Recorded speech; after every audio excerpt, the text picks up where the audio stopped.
Hey everybody, let the fun continue. We're gonna do this. Start the second part of the unit.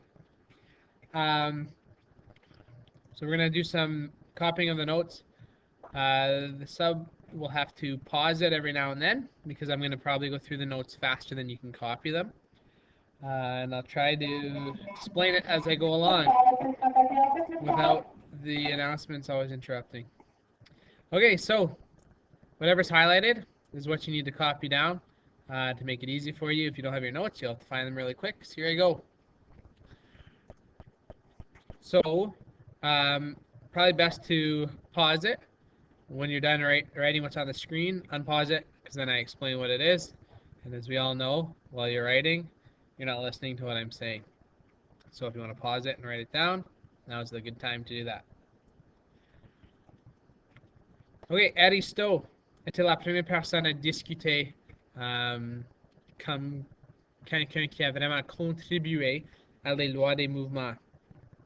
So, Aristote dit qu'il y a un mouvement naturel vers le centre de l'univers. So, il a réalisé, hey, you know what? Toutes les choses tombent vers la Terre, et à ce temps-là, il pensait que la Terre était le centre de l'univers. Makes sense. Il a aussi dit que tous les objets veulent être au repos. Right? Makes sense. Si je lance une balle, la balle va éventuellement frapper la Terre, ralentir et arrêter. N'importe quoi qu'on voit, souvent ils sont au repos. Alors, il a déterminé que tous les objets veulent être au repos. Si quelque chose est mis en mouvement, comme si je lance une balle, il arrête éventuellement pour retourner à son état naturel qui est au repos. Let you copy these. So, d'après ceci, il a déterminé que les objets tombent à vitesse constante. So, ils ne changent pas de vitesse, ils voyagent tous à la même vitesse vers la Terre. Il a dit que la vitesse que les objets tombent est proportionnelle à leur masse. So, la plus lourde l'objet, la plus vite qu'il va tomber. Kind of makes sense, right? Si tu compares like a bowling ball avec une plume, a feather, celle qui est plus lourde va frapper la terre en premier. Makes sense. Un objet en mouvement veut retourner au repos, c'est ça que je viens de discuter en haut. La position naturelle d'un objet dépend de sa composition. So, il pensait à ce temps-là que tout était formé composé de la terre, de l'eau, du feu ou de l'air. Et son position normale ou naturelle est dépendante de son composition. Parce que, par exemple, l'eau, il semble que l'eau est toujours en train de bouger, right? Les rivières, dans les lacs, on a des vagues, des choses comme ceci. Mais il y avait un problème. Tout ce qu'il a conclu, tous ces points en haut ici, étaient basés sur l'observation et pas sur l'expérimentation. So, ça, c'est juste des choses qu'il a réalisées en observant la nature, pas des choses qu'il a trouvées avec des expériments. Quelque chose d'intéressant, ce qu'il pensait était vrai pendant presque 2000 ans. Après 2000 ans, Galilée, même personne que vous avez entendu en astronomie, est venu et a changé tout ce qu'on savait à ce temps-là.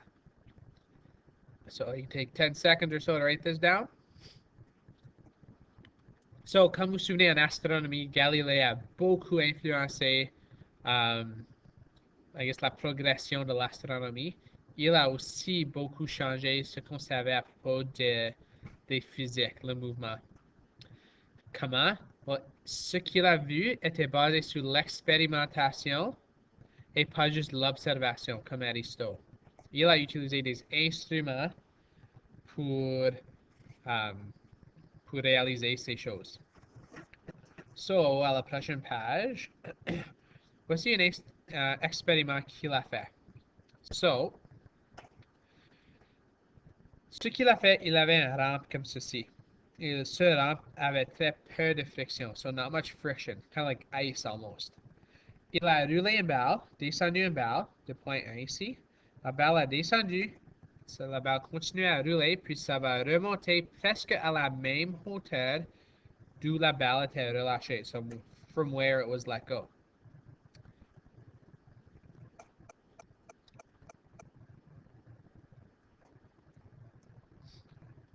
Okay, so you can write that down. Ce qu'il a fait en prochain, la balle, il a réduit l'inclination de ce pente. So he reduced the incline. Laissez tomber la balle. Et ce qu'il a vu, c'est que la balle a remonté la pente encore à la même hauteur que originale. So tu peux copier cela. Alors, il a pensé, well, qu'est-ce qui va arriver si je descends la deuxième rampe à l'horizon? So, juste comme ceci. Qu'est-ce que la balle ferait? Est-ce que la balle va arrêter?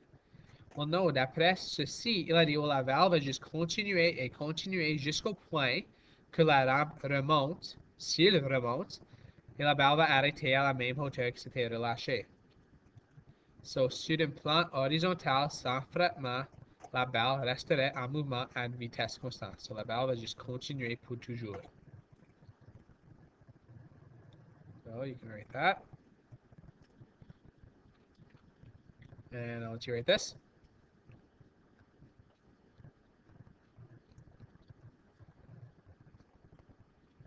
So, ce que Galilée a pensé était que les objets ne tombent pas à vitesse constante, mais en accélérant vers la Terre. So, cela veut dire que les objets, quand ils tombent, son vitesse augmente. Puis on a parlé de ceci déjà dans un parachutiste, quand il saute d'un avion, il va accélérer, son vitesse va augmenter jusqu'au point qu'il atteint son vitesse maximum, son vitesse terminale, so its terminal velocity.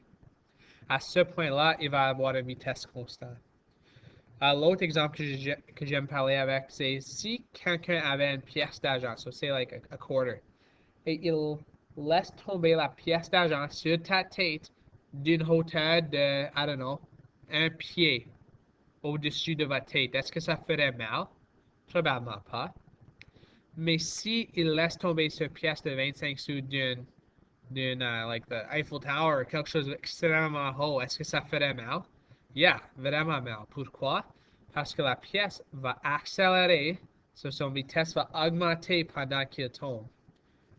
Alors, les objets ne tombent pas à vitesse constante. Tous les objets accélèrent au même rythme, indépendant de la masse. OK?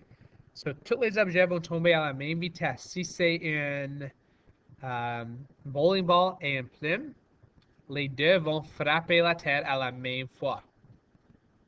Okay, so you're probably thinking, well, that's not true. So Dalpal is going to help us out avec une petite démonstration. Okay, Dal, your time to shine, so you got to go get those two pieces of paper I told you about. So, what Dallin's going to do is he's got two pieces of paper, and he's going to drop them at the same time. Okay, so when you're ready, Dallin, no pressure, you drop them at the same time. You're gonna see which hits the ground at the same which hits the ground first. Oh, that was awesome.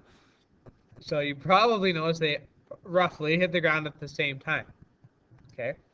Now, Dallin, I want you to crumple one of the papers up into a little ball. Okay, so you got one flat paper in one hand, one crumpled ball in the other hand. So, did we change the mass of the paper? No, the mass is still the same. They both still weigh the same. So what did I change? I changed the shape or the form. Okay, so now, Dallin, I want you to hold one in each hand again, one crumpled and one uncrumpled. And I want you to drop them at the exact same time. And we're going to see which one hits the ground first. Oh, who knew? The crumpled paper hit the ground first. I hope. So what does that mean? Les objets tombent à une vitesse différente. Oh, come on.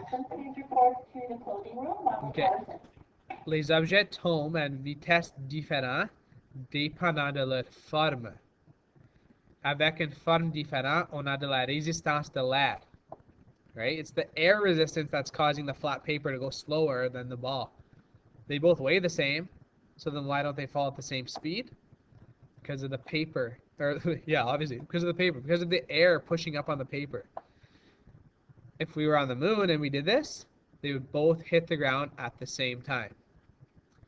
And when I come back on Monday, I'll show you a video of them doing this experiment on the moon. Okay. Il a utilisé un plan incliné pour démontrer l'accélération. Ça, c'est juste un autre expériment qu'il a fait pour démontrer que les objets accélèrent vers la Terre et ne tombent pas à une vitesse constante. Avec tout ceci, personne par le nom de Newton, Isaac Newton, a pris les idées de Galilée et d'un autre homme par le nom de Descartes et il a fait les trois lois de mouvement, les trois lois de Newton, Newton's laws. Peut-être que vous avez entendu parler de ceci déjà. On va discuter la première aujourd'hui parce que demain, vous allez regarder un film de Mythbusters qui est à faire avec la première loi de Newton. Première loi de Newton. I'll let you copy this down. So basically all of this. Toute cette boîte. Okay, so hopefully you paused it, they wrote it, unpaused. So, il y a deux parties. Un objet en mouvement demeure en mouvement. Cela veut dire qu'un objet en mouvement va continuer en mouvement, juste comme Galilée a dit, à une vitesse constante, jusqu'à qu'une force non équilibrée agisse sur lui. Qu'est-ce que cela veut dire? Cela veut dire que quelque chose pousse l'objet qui voyage, ou il y a de la friction qui arrête la balle, ou le vent qui va arrêter la balle. Quelque chose pousse sur la balle. L'opposé serait aussi vrai. Un objet au repos veut rester au repos jusqu'à ce qu'une force non équilibrée agisse sur lui. Cela veut dire que, I don't know, vos livres sur votre bureau vont rester au repos jusqu'au point que vous poussiez ou vous leviez les livres du bureau. So, in English, maybe you've heard in English, an object at rest will remain at rest until an unbalanced force is acted upon it. That's this one, au repos. La première, an object in movement, an object in movement will remain in movement or remain moving until an non-equal force is acted upon it. Retranslating, I know. All right, so, qu'est-ce que ceci veut dire? Dans les accidents d'automobile, c'est toujours la deuxième collision qui cause des blessures. C'est quoi la deuxième collision? I'll just have you write this all down quick.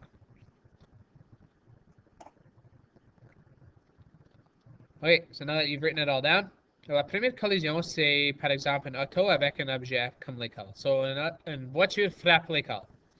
La deuxième collision, c'est la personne ou les objets dans la voiture. So, les personnes veulent continuer à voyager comme ils sont en train de voyager, right? On vient de voir cela en haut ici. Un objet en mouvement veut continuer en mouvement. So, les personnes dans la voiture vont continuer à bouger jusqu'au point qu'ils frappent quelque chose. So, quelque chose, que sont les choses que les personnes vont frapper? Ça pourrait être un coussin gonflable, so that's your airbag.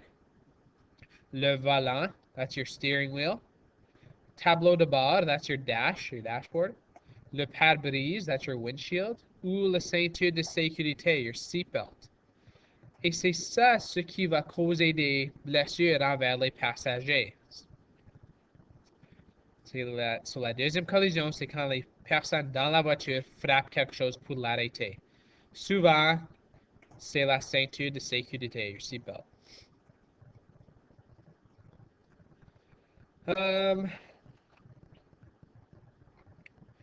Story time.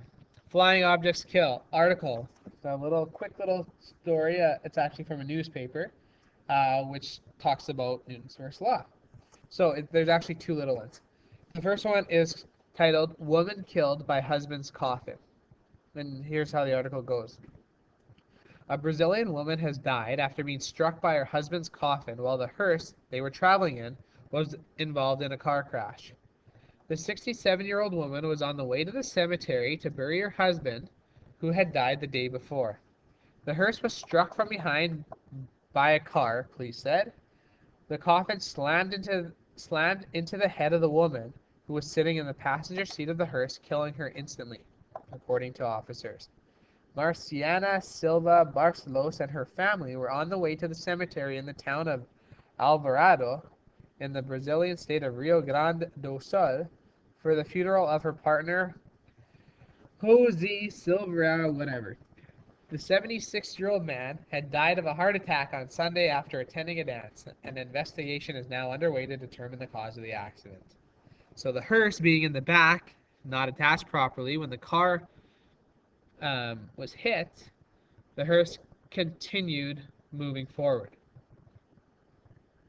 and killing the wife. Second one comes from Canada. Flying laptop kills driver. It goes like this. A Canadian woman has been killed by her laptop computer, which was left unsecured on the back seat of her car. 25-year-old Heather Story was hit by a tow truck while driving in BC, and it seems that the laptop was propelled out of the rear seat by the impact and struck her in the back of the head. Investigators have concluded that she would probably have survived the accident had she not been hit by the computer. She simply didn't have it secured within the confines of her car, and ultimately it has been the instrument of her death, said Mountie Robert Morrow. Crazy. So I'm not sure if you heard any of that or if you were just distracted by these animations on there. But essentially, if things in the car aren't secured properly, it has the potential to kill you. Tomorrow, you guys are going to watch a Mythbusters on a Kleenex box. So often people have Kleenex boxes in their car. If a Kleenex box is not secured in the car and someone's on a head-on collision, could that kill somebody in the car? Does it have enough power and impact to kill a passenger? I'll show, there's a couple videos here. I'll show you them when I come back on Monday. Just remind me. Okay, almost done. Quelques exemples. Une voiture voyageant à grande vitesse en ligne droite arrive à un virage. A virage is like a curve in the road. Où il frappe le verglas, so black ice. Qu'est-ce qui arrive? So the car is driving along. It goes to turn, but it hits black ice. Qu'est-ce qui va arriver à la voiture? What's the car going to want to do? Yeah, London, go ahead. No, no answer? Okay, that's fine. La voiture va continuer en ligne droite, right? So, comme on a vu avec la première loi de Newton, les objets en mouvement veulent continuer en mouvement. So, qu'est-ce qui va arriver? Let's see if I can do this. La voiture va continuer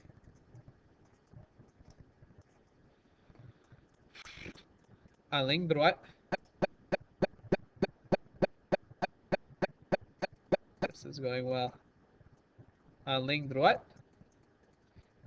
Maybe I'll just read it and you can write it. Et va. I'll just write it.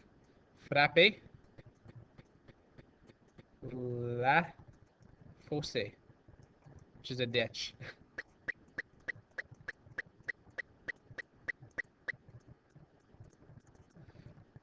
Good one. Hope you can read that. Exemple 2. Un balle de golf au repos se fait frapper par un bâton de golf. So, la balle serait... I had a joke, but it's... no. Balle serait frappée. La balle est au repos. La balle va rester au repos jusqu'au point que le bâton de golf lui va frapper la balle. So, la balle de golf va voyager. Go ahead. La balle de golf va voyager jusqu'au point.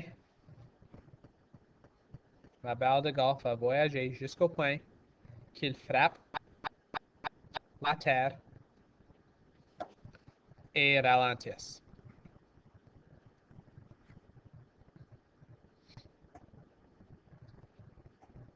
All right. Deuxième loi de mouvement. Depending on what time it is, if you still have, I don't know, 15 or 20 minutes or so, you can continue with writing some of these notes down so that we can just talk about it next time. If time is running out in class, then you can just stop here. Okay?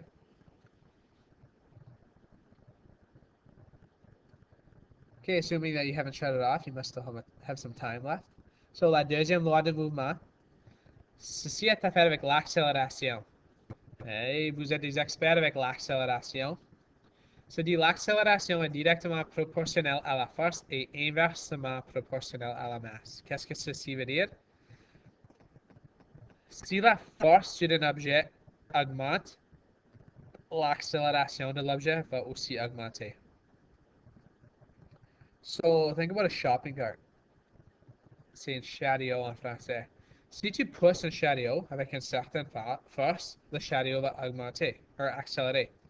Si tu pousses avec 2 fois plus de force, qu'est-ce que serait l'effet sur l'accélération? Well, vous allez accélérer 2 fois plus vite. So, si je double la force, j'aurai 2 fois l'accélération. Si je triple la force, 3 fois l'accélération. Quadruple, 4 fois l'accélération. So, l'accélération est proportionnelle à la force. Si j'augmente une, j'augmente l'autre. Okay? On discute aussi la masse des choses. So, comment est-ce que l'accélération dépend sur la masse? Si on applique la même force sur des masses qui sont de plus en plus gros, l'accélération va diminuer. So, pensez à votre chariot, shopping cart. Tu pousses le chariot quand c'est vide et tu vas l'accélérer. Qu'est-ce qui arrive si tu mets 2 fois plus de masse dans le chariot et tu essaies de le pousser avec la même force? Well, ça serait plus difficile à bouger, right? So, la plus de masse, la moins grande l'accélération. Si je double la masse, j'aurai un demi l'accélération. Si je triple la masse, j'aurai un tiers l'accélération. Et si je quadruple la masse, j'aurai un quart. C'est un peu comme une voiture, si c'est rempli de personnes ou si c'est vide. Right? Si c'est rempli de personnes, votre accélération serait moins grande. So, plus de masse, moins d'accélération. La deuxième loi, on peut exprimer comme une formule. F égale masse fois accélération. C'est vraiment simple. La force sur un objet est égale à la masse fois l'accélération de l'objet.